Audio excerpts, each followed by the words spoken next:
Hey there, comic friends. I'm Travis. It's time for an edition of What the Fugue, where I talk about what's going on with me in my week of comics. How's it going, everybody? Let's jump right into this. Let's see. Tooth and Claw came out this week. Just a word of warning to people who order it or whatever, or you're looking for it, your comic book shop is ordering or whatnot. It had to do a name change. It is actually Autumnland Tooth and Claw. I guess there actually was something else that had the name Tooth and Claw. They didn't do a good enough trademark research, and they thought they were free and clear, but obviously not. So as of issue number 2 this week, it's Autumnland Tooth and Claw. So may not affect this week's orders, I would assume, because of how quickly the name change happened, but I would assume going forward you'll need to be looking for that under the Autumnland Tooth and Claw as opposed to just Tooth and Claw. So bear that in mind. Let's see. What else? Clearly, if you're watching the extra media stuff that's out there, they pretty much locked down the casting for the Suicide Squad movie that's going to be coming up fairly soonish, I guess. I don't know what to make of that. The casting, it is what it is until I actually see it happen. Cool or not cool, I guess. You know, it's really about the story, right? I think is a huge factor. If you have a decent script, decent story, something interesting going on, you know, whoever can do the roles. Personally, I am always kind of the opinion they should put as many people in those roles that we don't know who they are. So we're not seeing well-known actors fake portraying these characters. I think that's my personal opinion on it. I think if we get too much into like the Batman and Robin movie, where it felt more like it was these actors aping these characters but not really being characters, and it just gets all kinds of horrible. Then you're watching a show with actors dressed up like the characters in the comic books and not doing what they need to do. Anyway, so there is that. Let's see. What else? I was thinking there was some other ever important thing, and of course every time I sit down to do these things I can then never remember exactly what it was that I thought was so important that I needed to talk about. Comic Book Roundtable is this Saturday, 6:30-ish. Might be a little late. Of course, I would say 6:30 and we don't get started until almost close to 7 o'clock Pacific time. I actually have a lighted Christmas parade that I have to go to. The kids are in that, so I'm assuming that's going to be done by then, and hopefully I'll be thawed out by then. So we'll see. It'll be on. It'll be on though. Hoping to have some old faces on the show, so I'm excited about that. I say that, and then something happens, but hopefully this time it'll come to fruition. Let's see. What else is out there? Oh, I know what it was. Just got announced that Scott Snyder and Frank Miller are doing a Dark Knight Returns 3. I don't know what I think of that. I am not a very big fan of current Frank Miller. Whereas his views and ideology fueled some good comics back in the day, i.e. The Dark Knight Returns, the original one. I really enjoyed his Daredevil run back in the 80s.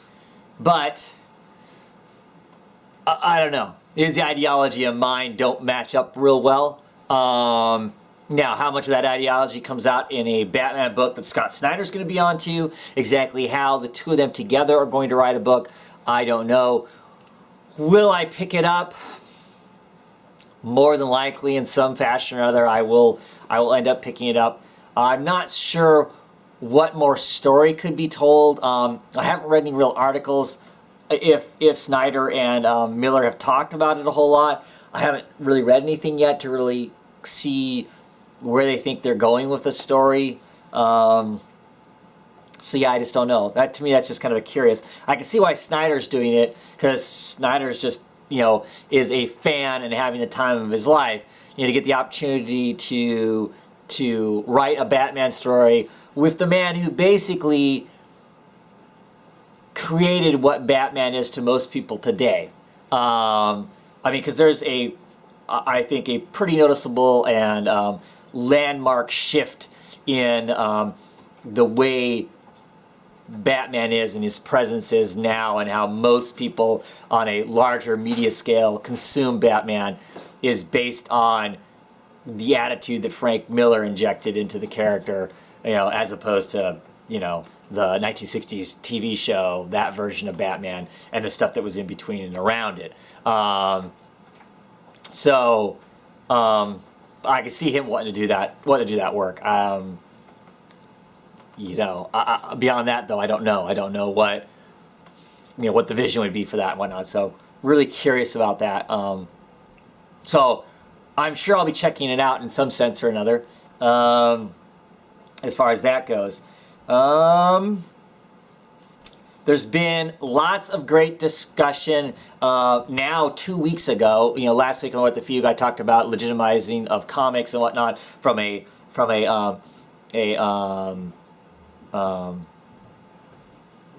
question that Ghost Critic imposed on his Monday question thing. I've seen lots and lots more great videos, on that. I don't know if last week if I mentioned, kind of T-Bird's scope of it was really interesting, really great to listen to. Another excellent, at least reflecting some of my feelings about collecting and comic books and reviewing it and all that kind of stuff, is Joshua Hayes, Bat Josh. He's got a video. Maybe I'll get to the link down below. If not, go over to his video. I think it was like last week's video, and it's entitled, something along the lines of legitimizing comic books, and then it also goes into his review of last week's Batman Eternal. Is excellent. I mean, I think he brings up lots and lots of excellent points about why some of us talk about comic books the way we do, and the whole journey of collecting comic books and reading comic books and what we get out of comic books. I think he does a really good job of expressing that, an excellent job of expressing that. So you should go and check him out if you haven't already seen that video or aren't subscribed to him. Like I said, hopefully I'll get that link down below. But yeah, that was pretty awesome. And I think that's it. I think that's it for this week. I don't really have any other comic book type stuff that's really pressing and whatnot. My comic book should be coming on time this week because there's no holidays and the snow hasn't gotten bad enough anywhere yet to really mess me up as far as that goes. So happy about that. Knock on wood. So yeah. What's going on with you guys? What's going on in your guys' comic book world? This is Comic Book Wednesday. I know everybody's new comic book day. Everybody's out scrambling to get their books and whatnot. So I'll be checking out a bunch of those videos of what people have and whatnot to make sure I didn't miss something that I really should get a hold of. Ran off to a local chain store and picked up Birthright number 3, which isn't on my poll. I think as of number 4 it's on my poll, and also picked up Hobgoblin, Axis Hobgoblin number 2, which came out a couple weeks ago, which isn't on my poll either, but I read number 1 and liked it. So yeah, I'll be reading those until Friday when I get my real books. Anyway, have a great one, everybody, and I'll catch you later on in the week with some other videos and some live chat. Bye.